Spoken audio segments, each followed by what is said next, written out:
Bettina, thank you for inviting me into your atelier in Berlin and giving a personal interview.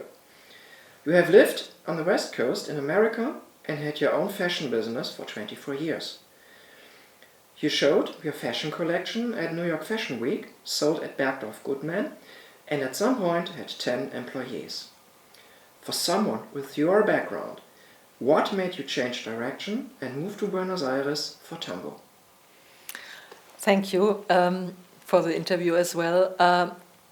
It was never planned that I would change for Tango and go to Buenos Aires. In fact, it wasn't planned for me either to go to San Francisco. Things more happened, and that's I think it comes down to following my heart, which was always what I did in my life. I followed my heart and my passion, and it was with moving to the States, to California, and it was the same with going for Tango in the end.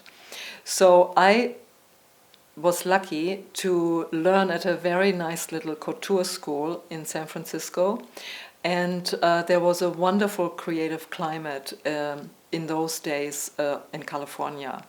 And I got to know really good artists in the field of fashion in San Francisco and found contacts that enabled me to build a business after my school.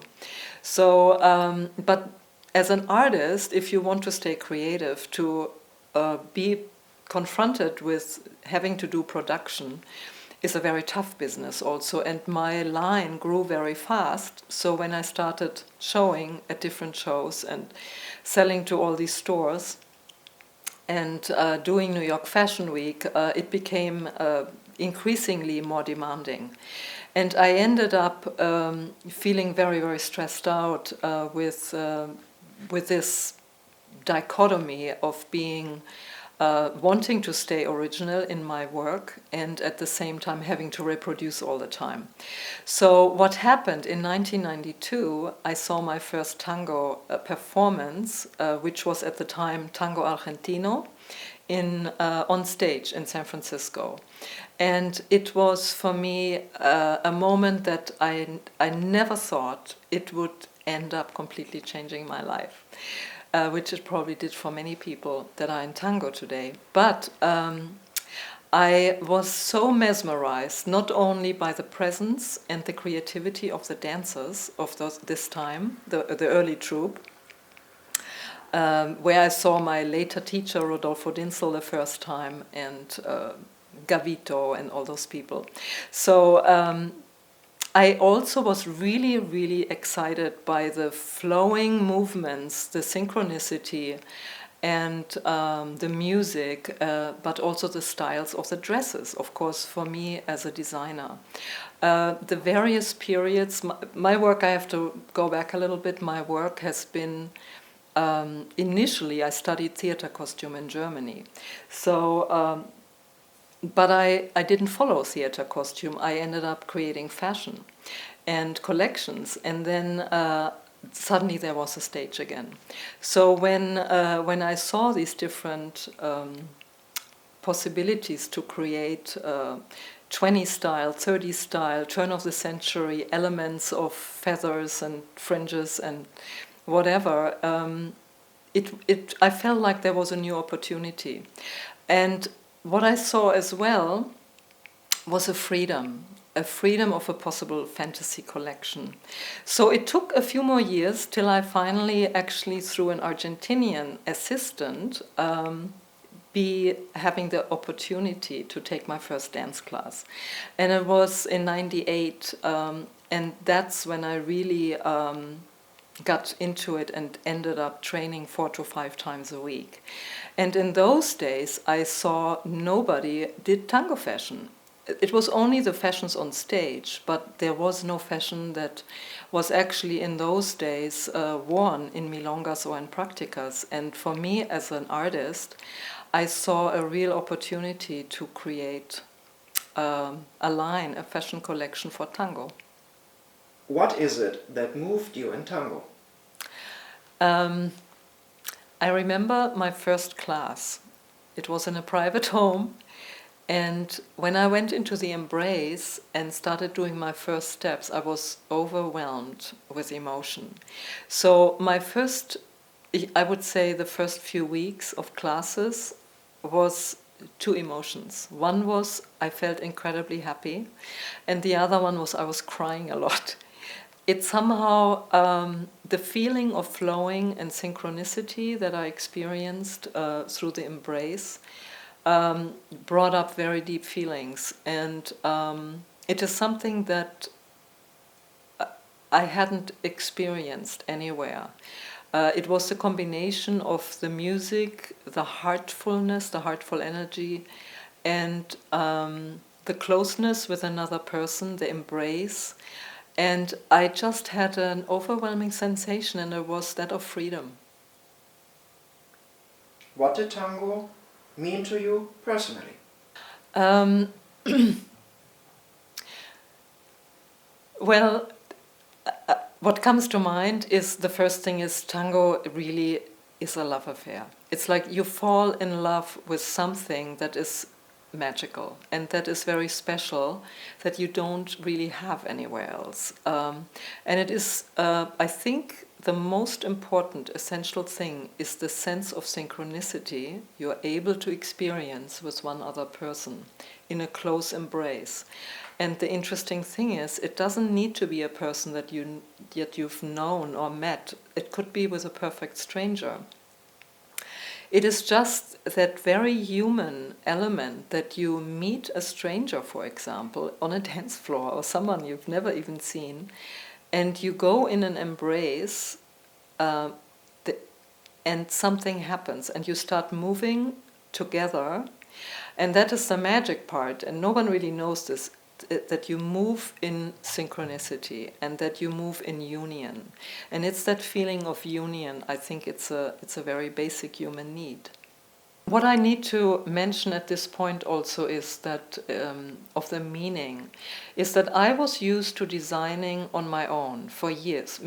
Over 2 decades, I had a fashion business, and it's sometimes a very lonely place. You're in your studio, you design new things, you produce, you run the business.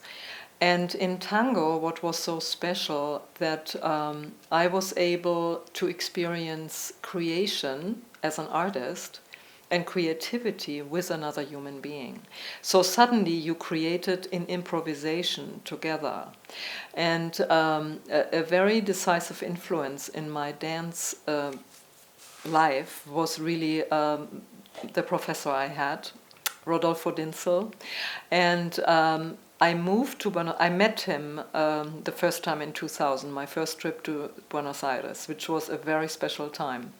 And I went back in 2001, and then I decided, when the time was right, with various aspects, I decided to move to Buenos Aires in 2007. And this is when I started studying with him. I spent about 3 years feeling, breathing, thinking tango 24/7. I went to the studio in the mornings, I trained, I danced a lot. Then I went home and I designed for tango. At this point, I had stopped my other business and designed for tango, because at that point, the tourism for tango had grown enough that there was definitely an opportunity there on a business level. And I was able to channel my experiences that I had personally with tango and my emotions and the flow into that first collections, which later would become a fantasy collection. And it was very unique to put all those ingredients together in a product, and that would become my life. I ended up later moving to Europe and then traveling for many years, doing festivals all over the world, and creating a lifestyle that felt very free from what I had before in my fashion business. It wasn't as lucrative, but it was a lot of fun, and it continues to be a lot of fun. You have danced over 20 years. In looking back, what is it that tango taught you? Well, that's an interesting question. I feel it's really changed me in many ways, physically, and it changed my perception. And you have to develop, to become a good tango dancer, you need to develop certain qualities. First of all, you need to be present. You cannot dance if you're not present. You need to be able to listen. You listen to the music, and you need to listen to your partner. That means you need to allow for room. You do not want to impose yourself. You want to give room, but you also want to follow. And you also need to listen to the opportunity as a woman, as a follower, to step in. In a way, I could say for many years I used it as a sort of discipline, an internal discipline. You you learn stillness because you need to listen to the pause in the music, and you need to be able to really perceive, and you learn to negotiate in a way with your partner. It's all very subtle. So you learn subtleties, and it's fascinating. What can I say? Thank you for this interview and your time. You're welcome.